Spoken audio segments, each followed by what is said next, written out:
Let's play darts.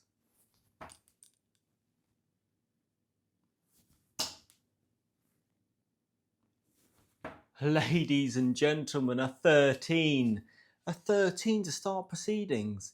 And I was hoping to come here and tell you some good news about my darts lately, and then I've just thrown up a 13, but I do this and I don't really do retakes. This is raw. This is what it is to be a beginner. People said the other day I shouldn't be calling myself a beginner. My goodness, I mean, look at that. I'm certainly a beginner for a long time yet. And you probably are a beginner too. And if you're not a beginner, congratulations on grinding through the pain, the anguish, and everything else that comes with trying to get better at this game of darts. May was so hard for me. You know that. If you were here, it was so difficult for me. If you weren't here, basically, I've got better every month. I've been playing this game of darts for 14 months now. Back April I started. The first 6 months were just toil and trouble. First 8 months, just all over the place. Don't know whether you're coming, whether you're going. And then suddenly, after a while, you settle things down a bit and you find like you've got a bit of rhythm, you're getting consistency. And then your results improve. And I shot up from when I started, I was low 30s average, like most of us are when we begin. And then January comes, and a first and final, well, I got to a 50 average for the first time. I managed to maintain that and even improve it. We got to 51, 52, I think in March time. And then April comes along and I decide that now's the time we've got to step up and change my throw a bit. So one thing that I do still now, but I'm trying to do less of, is to have a follow through. And that means get my wrist all the way through. That's not how you do it, by the way, that's shocking. Wrist all the way through, like that, there we go. So the wrist is moving that dart. Whereas before, and I will still do it a lot, very snatchy, things like that. So I spent the whole of April and May, and even now I will be doing this more, but I know I'm better at it, is following through every dart. And that means using my wrist, okay? Let's do that now. And I somewhat achieved it because people comment all the time now. Saying, oh my goodness, your throw looks so much smoother. It's because it's more consistent and it looks like it should do. Oh, I should be getting better, right? Things should be going onwards and upwards. This is not what happened. I got worse. Even though my throw was becoming more consistent, I was getting worse. The other thing I've been trying to do, more so recently, is beforehand, if we use the whole wrist and do a follow through, like that, I'd be picking up the next dart already. So I'll do that again. Look, straight away I've picked up the next dart. Even before the dart hits the board, I've already tried to pick up the next one. So now, and once again, you'll see me do this more than I used to, but still not every time, and that's the thing, isn't it, with this game? Okay, I'll just hold it, okay? I'm not really worried about where these darts are going. I mean, you see what I'm saying? That was another thing. An element of the game I'm trying to do. So those are the two things I've started. And even towards the end of the month, I'm like now trying to think, right, keep this elbow as still as you can.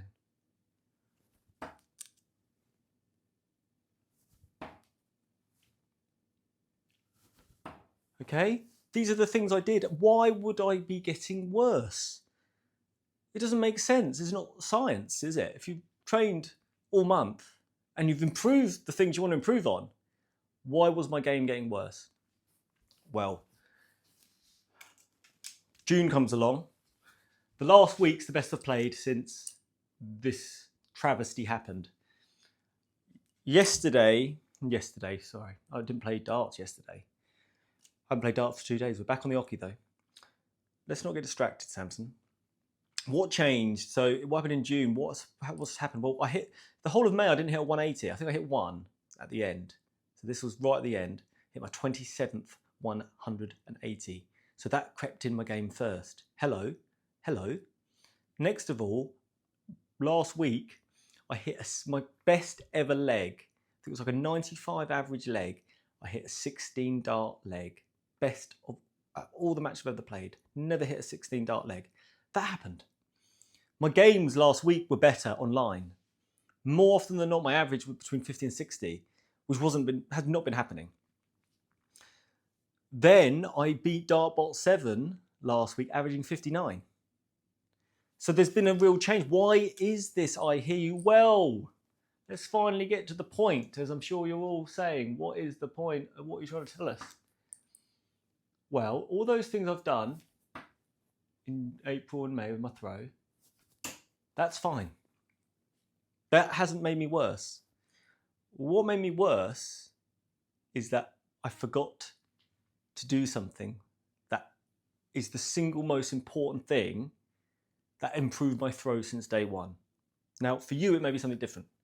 But for me, this is the single most important part of my throw that I need to get right to have somewhat average darts. And that is something we've discussed many times. But don't let me explain it. Let's get an expert in. Daniel, straight to the point. Come on in. He's not really here, but he's going to play this clip now. 3 minutes. This is going to explain exactly what I've done. This is from my first throw analysis, which was last year. So I have this information from all the way back last year. He reminded me of it in my recent throw analysis. We've discussed it. But it's actually something that I haven't been thinking about doing any of my training on my throw. And that is the handprint of your hand. Daniel from Straight to the Point. Let's play that clip. We're just going to watch this throw again, though, because your hand turned. There was a rotation. At the end of the throw, look at your hand turns like screwing a light bulb a little bit. This will have the same effect as pulling the dart, but it's much harder to feel because your arm can actually be going down the right path. So we're going to check your alignment towards the end. But you need to keep the same shape of your hand. See that? That there. That's a sign your wrist hasn't gone through at all. And you've probably had a little rotation, a little mild rotation as well. So try standing a bit more side on and then point that arm directly to the target. Make sure it's not at an angle if you want to find it in the centre. Drop the elbow and then turn your arm out as if you're aiming a dart. And look at that gap in the first finger and the thumb, right where the barrel will be. And you want to get a nice clear line so you're not having to twist your wrist or turn your elbow at all. One motion straight into what's your natural handprint. And if you get that clarity to throw, your hand should always finish the same each time. And that is how you achieve a consistent handprint. But it has to be one motion. So you're aiming, drawing back, and pushing through. And keeping that elbow again as still as you possibly can with the dart under your line of sight. And once you get that as one motion, it's your visual confirmation that the throw has gone right. There's been no turning or bending at all. Look at the shape of my hand there. This is how my hand looks when I throw a good dart. Every time I throw a good dart, this is how it should look. And because I know that, I've got a visual confirmation after each dart. And that I can remember the feeling of that dart and try and replicate it over and over again. And if you look at my handprint on all of these darts, it's always the same. Every time I throw a perfect dart. Now if you look at this last dart, see how my hand is completely turned? And look at the margin I missed by now. It's not a coincidence. Not a coincidence at all. I'll go back to the board, deep breath in, get my feet in position, get my head in position, pick up the dart, and we go again. And the handprint is perfect that time. And again, perfect again. And this time I again get the last dart perfect. And so I know that dart's going to go in. And when you can get this clarity in the throw, it'll be easy to feel when something goes wrong. And when something goes right, it's easier to replicate because you can feel when it's going right. Find that alignment, turn your arm out, just if you're throwing the dart. Keep the arm turned out when you're aiming a dart and draw back from that wrist. The only thing that's moving is from the elbow upwards. Keep your body still. And look at how I'm locking this wrist back. So I can just flick through with the wrist and the fingers. 90% of the power should be coming from that wrist into your natural handprint. And with the handprint, get the fingertips pointing down just to show you've gone through nicely with the wrist. When you start getting that, it's an easier game. And that is the secret to consistency in darts. Doing as little as possible so it's as easy to replicate. So that was from Daniel from Straight to the Point. There's 3 minutes of gold there for my first throw analysis. I don't think I've ever shown that before. That's what I need to be doing. That is what I concentrated on at the start of last week, I said to myself, well, I've been working so much on this, working so much on this. Why am I so inaccurate? I was more accurate before. And then I thought, well, what about the handprint? Am I maintaining it? Am I thinking about it? Is just assuming it's part of my throw now a smart idea? Well, clearly not, because now what I've worked out I'm doing is that yes, my follow through is happening more and more because I am practicing that before I get into training games and matches. But when I'm throwing, I'm looking for accuracy. I'm thinking, where's my handprint? Is my handprint consistent? And that is just, as I'm holding the dart, am I releasing it again? Like everything Daniel just said, I don't have to go through it again. But ever since doing that and bringing that back in my game and being cognizant of it, being aware of it, and when I'm not throwing well, I will concentrate on that.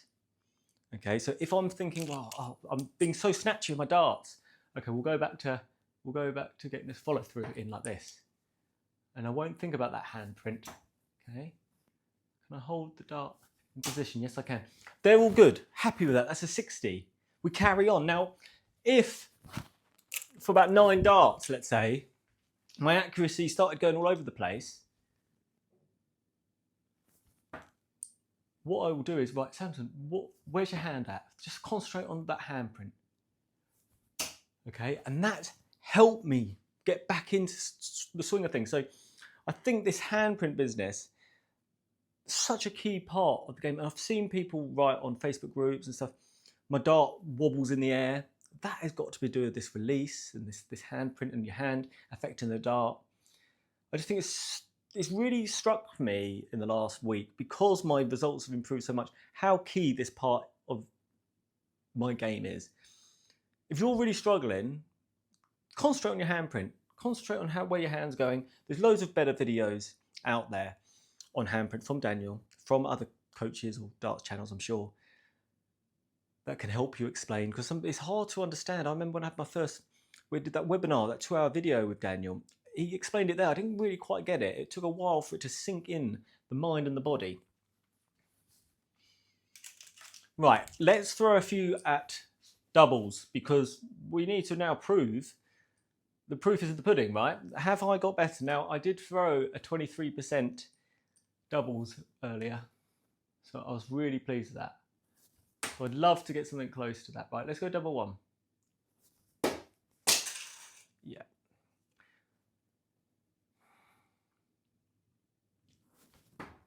Oh dear. Now, that's 2 awful darts and 1 just about acceptable one. But yeah, so I'll go back to just throwing darts, and then that's nothing to do with my handprint, that's to do with the release. Can I do it earlier like that? But they're much more in line.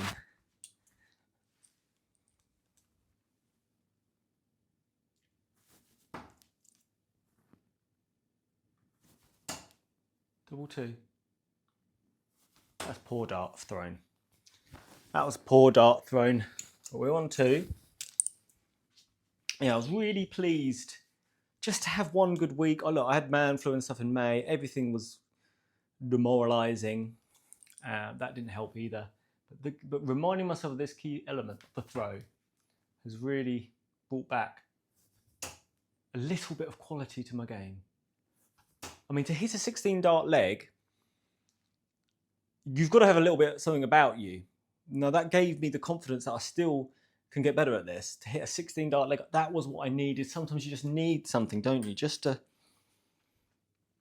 really keep yourself going, because it's a lot of darts you have to throw to get better at this.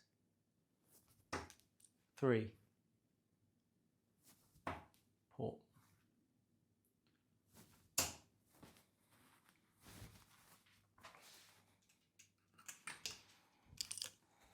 So I'm hoping it's onwards and upwards now, and I can at least get my benchmark back to a fairly reasonable level, whereas the last month I've been chasing just to get back to where I was before. So I feel like we can move forward a little bit more now. Oh la la.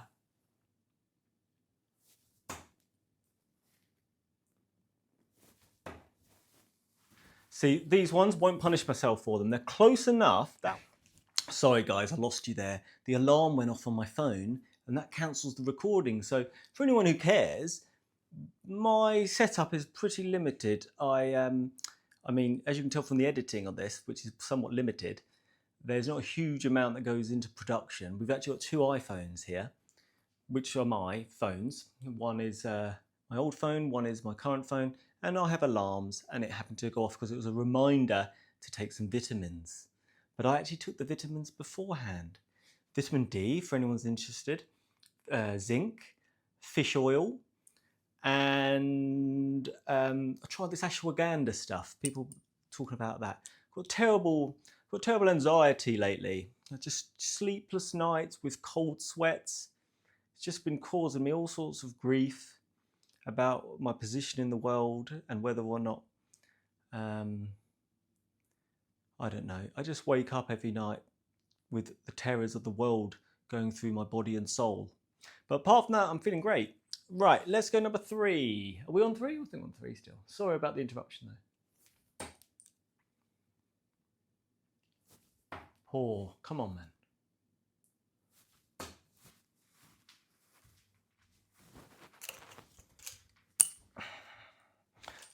So yeah, we're going to be looking forward now to getting better rather than trying to work out what was going wrong. Because if you hit a 16 dart leg, and you're consistent with your games again, there it is finally. I think that is a sign really that you're capable again. You're doing some good things. You're doing the right things. May and April were painful. So hopefully we can have a really happy summer.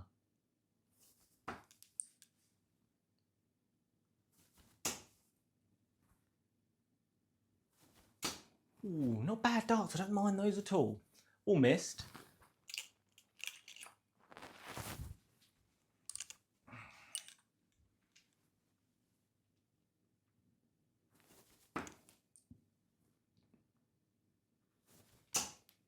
Five. Right, we'll throw 3 more and I'll let you get out of here. I think I've just, having had that week and I really needed it, I really took the time to reflect, to try and work out why. And it was clear and obvious because once I started concentrating on it, that's when the results came again.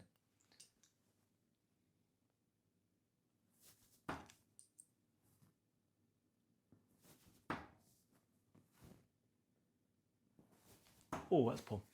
Guys, thank you very much for being here. Thank you if you did stay throughout the difficult period, because it can't have been fun to watch this painful process. But I do probably imagine that it helps some of you realise who go through similar problems that this is common occurrence. I see in the comments people saying that they like watching these videos because it reflects how they have been experiencing this game. And it's hard when you think you're on your own, especially when you see all these channels with great darts players bringing on professionals and stuff. Very hard, I find, to have anything in common with that. It's almost like they're playing a different game, like they're playing snooker and we're playing pool.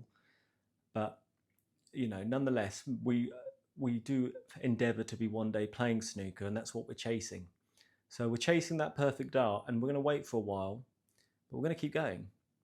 I think I am, and I hope you do too. Godspeed.